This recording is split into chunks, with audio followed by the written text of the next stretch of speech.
अस्सलाम वालेकुम and welcome to the Cric Edge. एक स्पेशल एपिसोड के साथ आपकी खिदमत में फिर हाजिर हैं।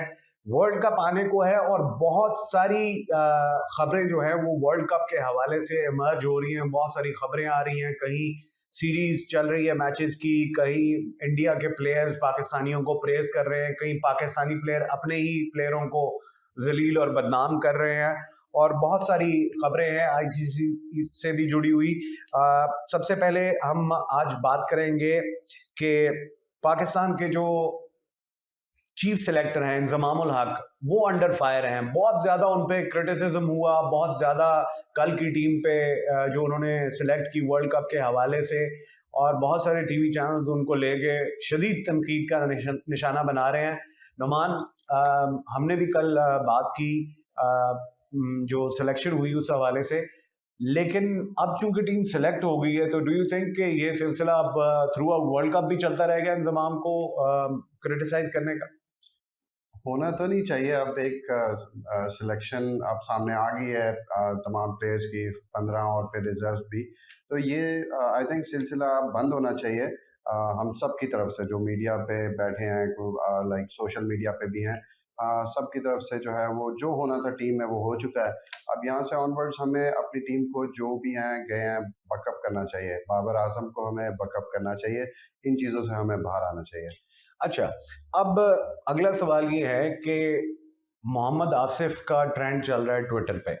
मोहम्मद आसिफ वो हैं जो जुए के इल्ज़ाम में पकड़े गए, सज़ा काटी और मैच फिक्सिंग में इन्वॉल्व रहे, और बहुत सारे लोगों ने बड़ा उन पे दिल जलाया और बड़ा कि जी नो डाउट के बहुत कमाल बॉलर थे। लेकिन उन्होंने अपने छोटे होने का सबूत ये दिया। एक तो उन्होंने बाबर आजम के मुतालिक बात की कि जी बाबर आजम कोई बड़ा प्लेयर नहीं है, मैं अब भी उसको मेडन खिला लूँ T20 में, और वो उनके पास शॉट्स नहीं है। और फिर उन्होंने एक और बात की, उन्होंने कहा कि जी पीसीबी ने मुझसे रब्ता किया था कि आप कोच आ जाएं नेशनल एकेडमी में, लेकिन मैंने उनसे कहा कि मैं 11 लाख नहीं लूँगा, मैं 11 लाख तो एक हफ्ते का बनाता हूँ, तो 45 लाख जितना मिकी आर्थर को दे रहे हैं उतना मुझे पैसे दें। So how do you see these statements? ये प्योरली मोहम्मद आसिफ, पता नहीं वो किस जूम में बैठे हुए थे, किस उसमें ये इन्होंने वीडियो रिकॉर्ड कर दिया है। आई थिंक ये प्योरली फॉर सोशल मीडिया है और इसका हकीकत से कोई ताल्लुक नहीं है। मोहम्मद आसिफ अपने दौर में अच्छे बॉलर थे, नो डाउट, लेकिन हमने उनको बहुत मार खाते भी देखा है, उन्होंने विकेट्स भी ली हैं, सब कुछ हमने देखा और है। सबसे ज्यादा हमने उनको मुल्क को, सब्ज एग्जैक्टली। हिलाली परचम को, उस पाकिस्तान के वो स्टार को बदनाम कराते हुए भी देखा है। अब बिल्कुल ऐसे ही है। और देखें अब उसकी वजह से उनका करियर एकदम कैसे डाउनफॉल की तरफ गया, और आज उनको शायद कोई जानता भी नहीं है, बहुत ज़्यादा लोग नहीं जानते, लेकिन अब वो वापस सिर्फ सोशल मीडिया पे आने के लिए ऐसे बयान देते हैं। बाबर आजम जो है उसकी कैपेबिलिटीज जो है वो सारी दुनिया मान रही है। On exactly. The contrary, India के गौतम गंभीर जो कि बड़े सख्त क्रिटिक हैं पाकिस्तानी क्रिकेट के भी और पाकिस्तान के हवाले से स्टेटमेंट्स के हवाले से भी, उन्होंने आज देखें, उन्होंने कहा कि जी Virat Kohli, Williamson, David Warner, Rohit Sharma, इन सबसे बेहतर अगर मैं किसी प्लेयर पे मेरी नज़र है तो वो बाबर आजम है, और Babar Azam can set this world cup on fire. दूसरी तरफ इंडिया की जानिब से ये स्टेटमेंट्स आ रही हैं। देखिए बाबर आजम की जो क्लास है, जो स्किल लेवल है, वो एक क्रिकेटर जो है वो बहुत अच्छे तरीके से समझ सकता है। उनके पास वाकई बहुत ज़्यादा स्किल है। और उसी को गौतम गंभीर एक वो शख्स हैं जो पाकिस्तानी प्लेयर्स को प्रेस करने के लिए बहुत मेहनत करनी पड़ती है उनको, इस तरह के वो बयान इस तरह की स्टेटमेंट कम ही आती है कम उनकी ही तरफ से। आती है उनकी तरफ से। तो फिर हमारे प्लेयर्स को शर्म कर लेनी चाहिए, मोहम्मद आसिफ जैसे प्लेयर्स को, कि अब टीम वर्ल्ड कप में जा रही है, एक कप्तान है जिसकी दुनिया मुतरिफ है। एग्जैक्टली। देखिए ये सिर्फ और सिर्फ ना सोशल मीडिया के ऊपर फेम लेने वाली बात है यासिर। और इसके अलावा मुझे तो इस वीडियो की या इस बयान की जो है कोई लॉजिक समझ नहीं आती। अब गुजर गया मोहम्मद आसिफ का दौर, लेकिन अब बाबर गौतम आजम का गंभीर दौर के है। बयान से बड़ी कॉन्फिडेंस मिला होगा बाबर आजम को। पता नहीं अब उन्होंने सुना भी है ये या नहीं है, लेकिन बाबर आजम को ना किसी के भी उसका बयान का या उसका ज़रूरत नहीं है, वो खुद उसका उसका स्किल लेवल बोलता है, उसको किसी को बताने की ज़रूरत नहीं है कि वो कितना स्किलफुल है। बिल्कुल सही है जनाब। पाकिस्तान क्रिकेट बोर्ड ने जो है वो अपनी मैनेजमेंट का भी ऐलान किया है, जिन्होंने जाना है इंडिया वर्ल्ड कप के लिए। और मिकी आर्थर साहब जो कि पाकिस्तान के डायरेक्टर हैं और सुपर कोच भी हैं, वो बैठे हुए हैं डर्बीशायर के साथ, और 30 को ज्वाइन करेंगे। 29 को पाकिस्तान का पहला वार्म अप मैच न्यूजीलैंड के खिलाफ है, और 3 को ऑस्ट्रेलिया के खिलाफ है। तो पहला वार्म अप मैच भी जनाब मिस करेंगे। How do you see this? Mickey Arthur का सवालिया निशान ही बन गया है अब तो। मिकी आर्थर किसने सिलेक्ट किया वैसे इनको? ये एक तो ये सवाल भी तो पैदा होता है कि इनको अगर इतनी सारी टर्म्स उनकी टर्म्स पे हम लोगों ने उनको सिलेक्ट करना था manage as a director cricket Pakistan का और हेड कोच भी आप कह लें, तो उनको देखना चाहिए था जो जो भी इस डील को डन कर रहे थे कि उनकी अवेलेबिलिटी है भी या नहीं। ऑनलाइन क्रिकेट आप किस तरीके से ग्राउंड में ऑनलाइन किस तरह आप सिखा सकते हैं प्लेयर्स को कि ये ड्रिल्स करें या ये करें या ये नॉकिंग करें? ये तो पॉसिबल ऐसा जिस तरह नहीं है कि समझ से अच्छा, बाहर किसी है। और क्रिकेट बोर्ड का ये हायरार्की है भी या नहीं, हमने नहीं देखी। कि अब कोच जो है पाकिस्तान के, जो हेड कोच हैं, हेड कोच अब मिकी आर्थर से इंस्ट्रक्शंस लेंगे कि how to take the team. First time देख रहे हैं ये देखें, ऐसी चीज़ें ना पाकिस्तान में ही होती हैं, हमने और कहीं पे भी नहीं देखा, क्योंकि पाकिस्तान इस टाइम पे बहुत ज़्यादा अनसेटल्ड है, तो उसकी हर छोटी से बारीक चीज़ भी जो है ना वो सामने आ रही है। Mickey Arthur is one of them, और इसकी इस चीज़ की बिल्कुल समझ नहीं आ रही है कि इसको कैसे हैंडल करेंगे मिकी आर्थर को वर्ल्ड कप के अंदर भी और अगर उसके बाद भी रखें तो। क्रिकेट बोर्ड की कोताहियां अगर देखते जाएं तो 3 दिन रह गए हैं, वीजा सिर्फ पाकिस्तान की टीम को नहीं मिला। कितनी शर्म की बात है। और मैंने ये बात की भी कि ये उनकी तरफ से इंडिया की हड हरामी है कि just for before this politics को लेके आ रहे हैं, या हमारे क्रिकेट बोर्ड जो है वो ख्वाब गफलत में है कि उनको पता नहीं है कि टीम ने बुध को रवाना होना था अकॉर्डिंग टू ऑन पेपर्स। तो लेकिन अभी तक वीजा जो है वो इशू ही नहीं हुए। नमान। इसमें आप कितना ये कंसर्न है जो बोर्ड पाकिस्तान का पीसीबी कि कल टीम अनाउंस हुई है, ठीक है, ये एटलीस्ट 3-4 दिन पहले अनाउंस हो जानी चाहिए थी ताकि ये सारे जो वीज़ाज और ये सारे जो स्केड्यूल्स हैं ये इनके लिए उनके पास एक एम्पल टाइम होता। टीम बॉन्डिंग करनी थी दुबई में, अब वहां पे भी नहीं जा अच्छा, रहे ये इसी टीम चक्कर। बॉन्डिंग क्या है? टीम बॉन्डिंग से मुराद ये कि मतलब आपके दरमियान जो है वो सब लोगों को बैठ के मनाएंगे कि क्या कि यार नहीं, वो हमने एक गपशप होके करेंगे, खेलना थोड़ा है। रिलैक्स होंगे, मेंटली बताएंगे कि देख शादाब, तुम्हें मैंने चांस, एग्जैक्टली। कितना क्रिटिसिज्म हुआ लेकिन भाई ने चांस दिया है, अब परफॉर्म करना है। तो यही तो कॉन्सेप्ट था, टीम बॉन्डिंग थी, तो इंजमाम साहब ने ये टीम सेलेक्ट किया ना। 2 साल से वो उन्होंने कहा कि बयान दिया कि 2 साल से ये लड़के खेल रहे हैं, तो दैट मीन्स कि टीम बॉन्डिंग तो है, तो अब बिल्कुल इस सेशन की क्या जरूरत है? बिल्कुल सही। अच्छा जी, दूसरी तरफ देखें कि इंडिया में क्या हो रहा है। इंडिया में वर्ल्ड कप से लेके इस वक्त सिर्फ और सिर्फ वर्ल्ड कप की खबर जो है वो पूरे भारत में गर्म है। इंडिया ने ऑस्ट्रेलिया को हराया वनडे पहला, और उस वनडे हराने के बाद मोहाली में ये वनडे हुआ, 3 मैचों की सीरीज है। तो इंडिया रैंक नंबर 1 हुआ, पहले नंबर पे आया। हम्म, अब पाकिस्तान दूसरे नंबर पे और ऑस्ट्रेलिया तीसरे नंबर पे है। बहुत कम पॉइंट्स का, 2-2 4-4 पॉइंट्स का फर्क है। लेकिन 2012 में ऐसा हुआ था कि साउथ अफ्रीका टेस्ट भी नंबर 1 था, T20 भी नंबर 1 था और ओडीआई भी नंबर 1 था। सो 2012 के बाद अब इंडिया की टीम के पास तारीख में दूसरी मर्तबा ऐसा हुआ कि इंडिया ओडीआई, T20 और टेस्ट में हम्म, पहले नंबर पे आ गया। बिल्कुल। और उनके प्लेयर्स भी देखें टॉप 10 में शामिल हैं। जडेजा टेस्ट में दूसरे या तीसरे नंबर पे हैं, ओडीआई में सिराज पहले नंबर पे हैं बॉलिंग में, और T20 में सूर्या कुमार यादव हैं। तो इंडिया की टीम तो इस वक्त यानी कि नंबर 1 टीम। अगर ऑस्ट्रेलिया हरा देती है 2 मैच तो पाकिस्तान फिर नंबर 1 आ जाएगा। लेकिन इंडिया का तो लेवल ऑफ कॉन्फिडेंस ही बहुत ऊपर नहीं चला गया नोमान। ये कॉन्फिडेंस लेवल भी है, और कॉन्फिडेंस लेवल जब बिल्ड होता है जब आप जीत रहे होते हैं और आपके जो जो जो 11 प्लेयर्स ग्राउंड में खेल रहे हैं और जो बेंच पे हैं और जो बाहर डोमेस्टिक आपका स्ट्रक्चर खेल रहे हैं, इंडिया की बात कर रहा हूँ, तो वो इतना स्ट्रक्चर्ड उनका निज़ाम है कि उनके पास प्लेयर्स आना बंद ही नहीं हो रहे हैं। बिल्कुल एक ऐसा से है। एक बड़ा प्लेयर है, आपकी रिप्लेसमेंट एक से एक लेवल की रिप्लेसमेंट है।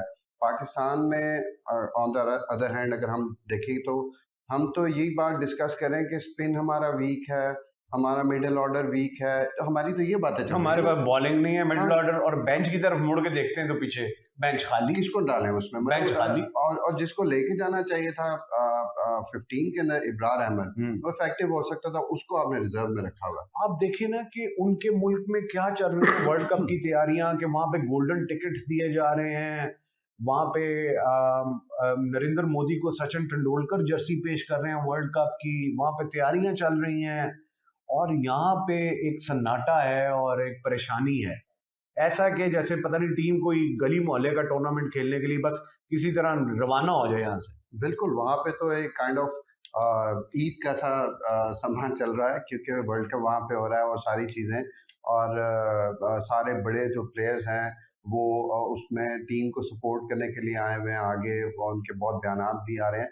लेकिन ऑन द कॉन्ट्ररी पाकिस्तान के अंदर जो है वो हम जो है वो अभी एक दूसरे को, जैसे ये मोहम्मद आसिफ का बयान अभी हमने डिस्कस किया, एक दूसरे को आई थिंक नीचे ही दिखाने की कोशिश में लगे हुए हैं, और इसकी अच्छा, पाकिस्तानी मीडिया का भी बड़ा अजीब जी, किरदार है ना, कि वो सिर्फ केओस और यहाँ पे परेशानी, और लोगों को, उनका ये काम नहीं है कि नेशनल यूनिटी के लिए आप कुछ थोड़ी सी लोगों को ब्रीदर तो दें, कि टीम पे कोई प्रोग्राम्स कर लें, कोई वेलकम टीम का कर लें, कोई टीम को उठाने के लिए प्लेयर्स को बकअप कर दें। क्रिकेट बोर्ड का भी ये काम है कि वो ऐसे फंक्शंस, ऐसे इवेंट्स वर्ल्ड कप से पहले अरेंज करें। 1992 में आपने नहीं देखा था कि एग्ज़ैक्टली, टीम की तैयारी से पहले कमर्शियल्स चल रहे हैं, बिल्कुल, बिल्कुल। और उससे पहले जो है वो टीम के लिए प्रोग्राम्स चल रहे हैं, पाकिस्तान टेलीविजन होता था वहां प्रोग्राम चल रहे हैं, लेकिन इस प्राइवेट मीडिया ने सिवाय केओस के मेरे ख्याल में मुल्क को कुछ नहीं दिया। ये अब आई थिंक अगेन वही बात है कि व्यूज़ या और वो लाइक्स और इसके ऊपर चली गई है बात, हम्म। कि हमारा चैनल जो है वो ग्रो करना शुरू कर दे, बाकी हम उसको सही खबर दें, गलत खबर दें, ये कोई इस पे कोई वो नहीं करता।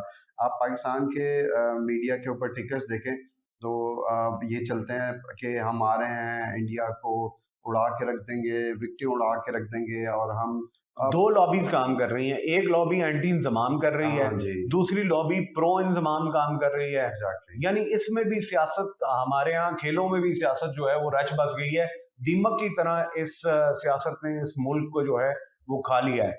मैं आपके चैनल के तवज्जुद से ये बात ज़रूर करना चाहूँगा कि प्लीज़ हमारे पास इस मुल्क में इस टाइम सिर्फ़ एक क्रिकेट एक ऐसी चीज़ है जो जो यूनाइट करती है पूरे हमें, मुल्क को यूनाइट करती पूरे है। मुल्क को यूनाइट मुझे तो करती लगता है कि जानबूझ के क्रिकेट को इस तरह पीछे किया जा रहा है कि कहीं मुल्क मुत्तहिद ना हो जाए। एग्ज़ैक्टली, क्रिकेट एक वाहिद खेल है जो सिंधी, बलोची, पंजाबी, पठान सबको, कश्मीरी, बल्तिस्तानी, एग्ज़ैक्टली, गिलगिती, उन सबको एक कौम बनाती है। बिल्कुल, तो बिल्कुल मुझे ऐसे लगता ही है है। कि जानबूझ के लोगों को पता भी है, लेकिन उसके बावजूद भी कमजोर किया जा रहा है क्रिकेट को। एग्ज़ैक्टली ऐसी है।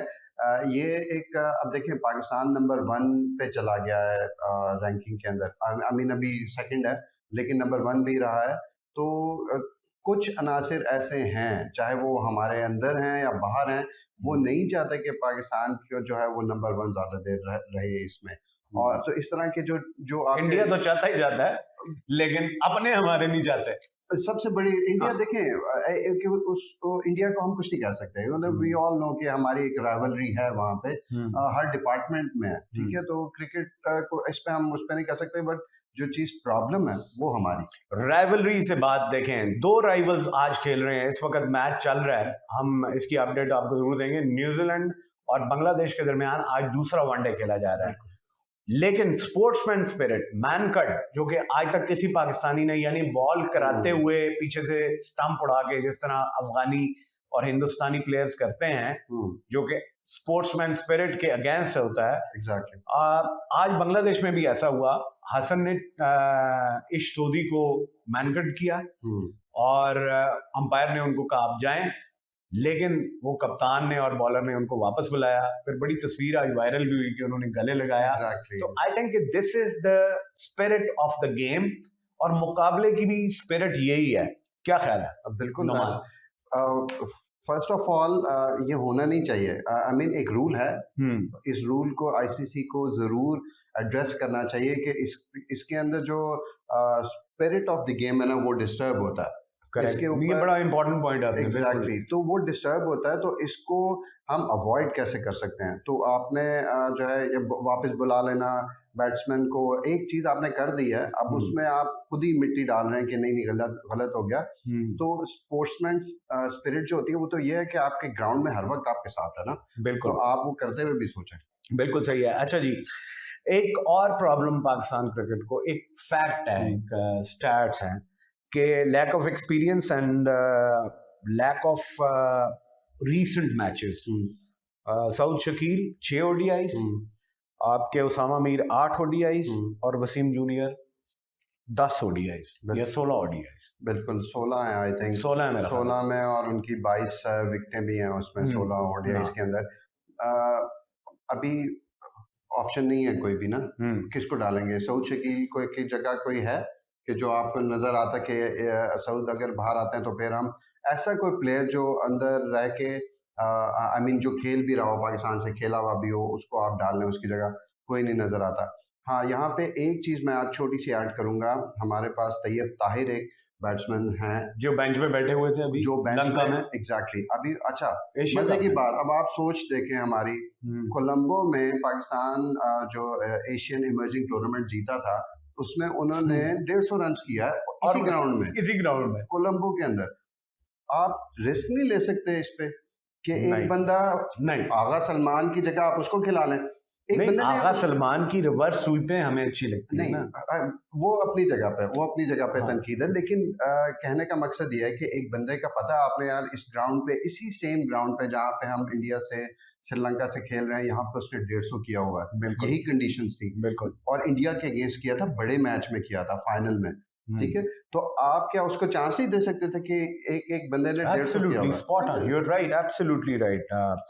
अच्छा जी, अब क्रिकेट और पैसा, दो चीजें बिल्कुल एक दूसरे के लिए लाजिम मलजूम हैं। जो जो वक्त गुजरता जा रहा है, क्रिकेट में पैसे का इन्फ्लक्स जो है वो बढ़ता जा रहा है। इस दफा की नुमान तकरीबन 3 अरब रुपए टूर्नामेंट की प्राइज मनी है, जिसमें से जो विनर होगा वो $40 लाख लेगा, यानी पाकिस्तानी रुपयों में अगर कन्वर्ट करें तो अभी तक 1 अरब 18 करोड़ है। अल्लाह करे इतना ही रही, या इससे थोड़ा कम हो जाए। और उसके बाद जो रनर अप है वो $20 लाख, तकरीबन 60 करोड़। और सेमीफाइनल जो हारेगा वो $8 लाख लेगा। जो नॉकआउट से बाहर होगा वो $1 लाख लेगा। और जो ग्रुप मैचेस में वो प्राइस मनी है वो तकरीबन $40,000 है। सो बिग मनी, बहुत ज्यादा। और ये तो बहुत से कैलकुलेटर्स भी जो है वो ई दिखा देते हैं एंड में इतनी ज्यादा अमाउंट आ गई है। ऑब्वियसली अब पैसा क्रिकेट के अंदर बहुत है, कुछ लोगों का एम होता है कि थोड़ा बहुत खेल के, लीग्स वगैरह खेल के जो है वो अपनी कंट्री को हम साइड पे रखें, डोमेस्टिक ना खेलें, बट पैसे के लिए जो है वो पूरी दुनिया में लीग्स खेलते हैं। तो ये इस पैसे ने जो है वो एक प्लेयर्स का माइंडसेट जो है वो चेंज कर दिया, विच इज वेरी रॉन्ग। आप पाकिस्तान में खेलते हुए भी या इंडिया में या किसी भी कंट्री के हैं खेलते हुए, आप यहीं से बहुत पैसा बना सकते हैं। बिल्कुल आपको लीग्स के लिए आप अपनी पहले मैं तो ये कहूँगा कि पहले अपनी कंट्री को प्रेफर करें, उसके बाद ये देखें आप इतना पैसा आईसीसी ने लगाया हुआ है। बिल्कुल बिल्कुल। अच्छा नुमान, कमिंग बैक टू आखिरी बात करूंगा कि जिससे हमने प्रोग्राम का आगाज किया था गौतम गंभीर की बात से, कहीं ना कहीं पाकिस्तान का फियर मौजूद है इंडिया में। मैं गौतम गंभीर को बिल्कुल क्रिटिसाइज नहीं कर रहा, लेकिन पाकिस्तानी टीम की जो अनप्रेडिक्टेबिलिटी है वो अपनी जगह मौजूद है। और मेरी अपनी फीलिंग ये कह रही है कि पाकिस्तान, आप देखें न्यूजीलैंड और ऑस्ट्रेलिया में वर्ल्ड कप हुआ, न्यूजीलैंड बाहर हुआ, ऑस्ट्रेलिया की बैड परफॉर्मेंस थी। वैसे कहा ही जाता है कि जो होस्ट कंट्री होती है उसकी परफॉर्मेंस बहुत ही बुरी होती है। साउथ अफ्रीका का वर्ल्ड कप हुआ, पहले मैच में ही वेस्ट इंडीज से बाहर, बड़ी टीम होती थी उनकी उस वक्त पॉलक की कप्तानी में, अगर आपको याद हो। तो मुझे ये लग रहा है कि पाकिस्तान, इंडिया का मैं नहीं कह रहा कि वो बहुत शायद, लेकिन Pakistan is going to create an impact. और पाकिस्तान जो है वो इस वर्ल्ड कप में बाउंस बैक करेगा और सबको परेशान कर देगा। इसकी रीजन एक है, सिर्फ एक, पाकिस्तान बायलैटरल सीरीज कभी भी अच्छा नहीं खेलता, बट जो आईसीसी टूर्नामेंट्स हैं उसके अंदर पाकिस्तान की आप हिस्ट्री उठा लें, बहुत जबरदस्त किस्म का उनका रिकॉर्ड है। ठीक है, आपको ये फीलिंग है वैसे? मुझे ये फीलिंग इसलिए है क्योंकि आईसीसी टूर्नामेंट है और पाकिस्तान ने आईसीसी टूर्नामेंट में हमेशा इंडिया की विकेटें यार, मेरा ख्याल है कि दे कैन डू इट। जाहिर बात है बैटिंग कि वो हमारे पैराडाइज कल जैसी हैं। ऑस्ट्रेलिया वाली भी देखें। एग्जैक्टली वो हमारी हमारी हमारी जैसी विकेट्स हैं वहाँ पे भी बिल्कुल। ऑलमोस्ट। तो लुक लाइक विकेट्स हैं, उस पे ये खेलें और अगर सही तरीके से सिर्फ फोकस होकर क्रिकेट पे तवज्जो दें तो ये सेमीफाइनल में तो एटलीस्ट जा सकते हैं। ऑलराइट जी, गिलक्रिस्ट वाली बात की कि सेमीफाइनल पाकिस्तान, इंडिया, ऑस्ट्रेलिया और इंग्लैंड का होगा और नुमान ने भी पाकिस्तान को सेमीफाइनल में भेज दिया। अब मेरी दुआ ये है और मुझे यूं लग रहा है कि Pakistan cricket team world cup में